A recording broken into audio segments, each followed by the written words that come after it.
మహిమ ప్రభావములు ఆరోపించుడి. అంటే మనము పొందుకోకుండా పాట పాడి కొంతమంది ఎగరేస్తారు కాళ్ళు, తెలుసా? అదే పురుషుడు అయితే ఇట్లా అంటాడు, నెంబర్ 1 పాడి ఆరాధించినట్టాడు. కానీ వాడిని వాడు మహిమపరచుకోవటం కాదు. ఎంత మహిమపరిచినా, నీకు ఎంత స్వరం ఇచ్చినా నువ్వు స్తుతించి దేవుణ్ణి మహిమపరచాలి. నా పాట ద్వారా దేవుని కనపరిచాను, నా ఆరాధన ద్వారా దేవుణ్ణి ఆరాధించాను. నేను ధన్యురాల్ని. ఈరోజు నాకు దేవుడు ఆ భాగ్యము ఇచ్చాడు. ఒక మందిరంలో ప్రార్థన చేసే ధన్యత నాకు ఇచ్చాడు.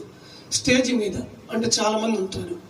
ఆ రోజు నేను పిలిచి ఒక ప్రార్థన చేయమంటే నువ్వు మౌత్ తీసుకుని ప్రార్థన చేయడం ధన్యతగా భావించాలి, భయపడకూడదు.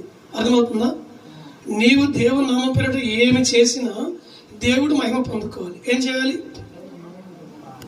లోకరీతికి ఎవరు మహిమ పొందుకుంటున్నారు?